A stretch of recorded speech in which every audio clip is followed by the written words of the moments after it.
ginagawa namin. Thank you po, Lord. In Jesus' name, Amen. Amen. That's the Spirit. Amen. Anong nangyari?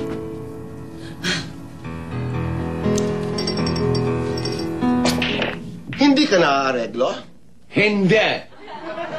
Aba, matapang ka na ngayon. Oo, sabi nila. Hindi na takot sa daga! Oo nga. Hala ko ba di na ako matidimanda? Bossing, easy ka lang. Kami bahala sa'yo. What? Na. Don't worry. I'll take care of you. That's a promise. Promise is a promise. Oh. Eh, Hello, boss. Apa, alam niyo yung pinamap niyo sa akin na business? Ang dami-daming irregularities. teka. Sinusumbong na ako doon sa boss niya. Ano gagawin ko? Ah, ganon? As in, makukulong yung may-ari ng business? Gano'n katagal? Oh my God! Reclusion perpetua? Reclusion perpetua? Life sentence yun ah! Ba't tulungan niyo naman ako? Gusto ko pa makita yung anak ko. Ano gagawin ko ah? Tol! Akala ko ba suportado niyo ako? Diki. Sige, excuse me. Aregluhin na lang natin ulit to. Come on. Di ba matapang ka kanina? Ha? Di ba suportado ka ng pamilya mo? All for one, one for all ang drama nyo. Pwes, no way. Baboom! Diki! Maging matapang ka, anak. Maging matapang ka. Huwag kang susuko, anak. Huwag kang susuko. Bossing, tibayan mo loob mo. We're behind you. Behind you. Eh, behind bars ang babaksak ako nito. Gagawin ko. Oo. Areglo. Ito lang. Full House! Dito lahat kayo masali. Full House! Ibang klase mo tumis.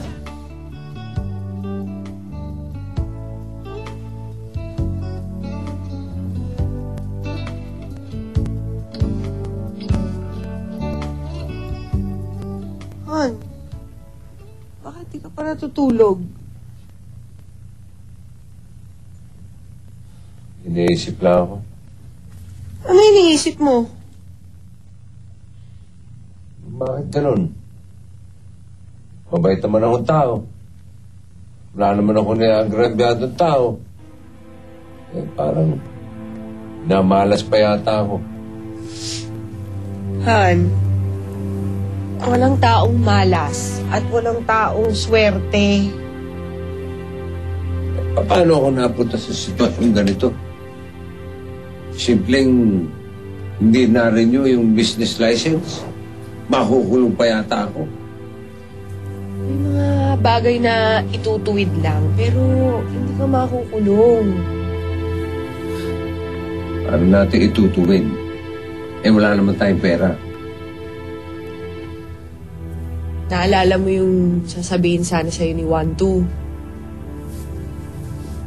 Kasi nakita niya ako nagwi-withdraw ng pera sa ATM. Ito yun, no?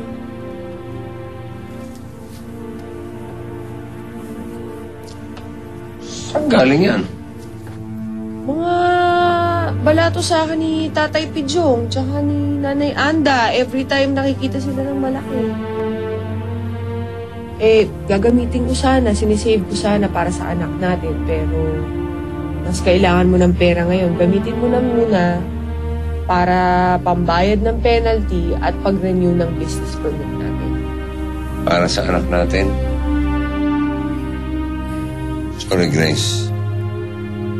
Hindi ko matatanggap yan kung para sa anak natin yan.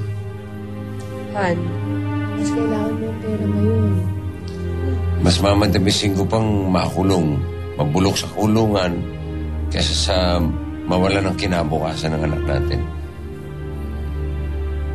Hindi ko kayang tanggapin yan. Sige, yun ang gusto mo. One second thought, sandali lang. Ito ka naman mabilis eh. Anak. Eh, masunurin ako eh.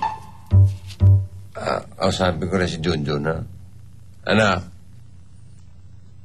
Hindi naman kukunin ni Daddy yung pera eh. Uutangin lang. Ibabalik ko rin naman. Pagtutubuan ko pa para mas lalo lumago yung pera mo, ha? Nagkakaintindi ba tayo, ha? Ano, ha? Aba, sumasagot ka, ano, ha? Okay. Come on. Show me the money. Pero, ina, hindi tayo.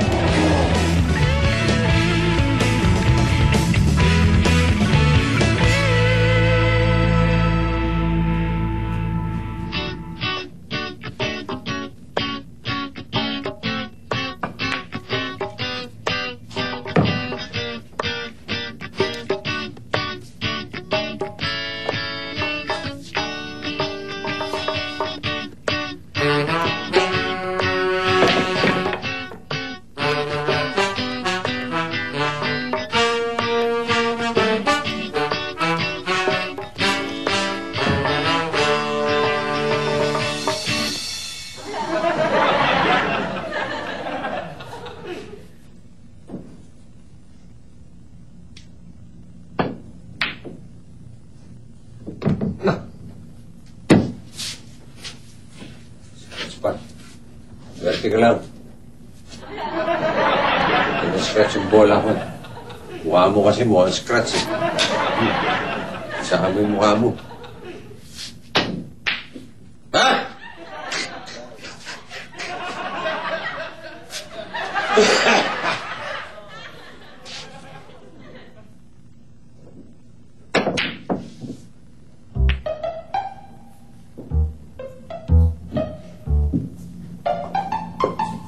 Tuloy mo na.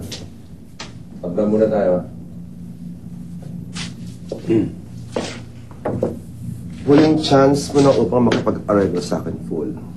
Pag hindi mo na ibigay sa akin yung perang hinihingi ko, sasampang ka kita ng kasong pandaraya sa BIR. Kaya nga kita pinapunta rito eh. Dahil ibibigay ko na yung areglo. Magaling. Akin na. O, ito na. Teka. Yan. Teka, yan. Eto, sadali lang.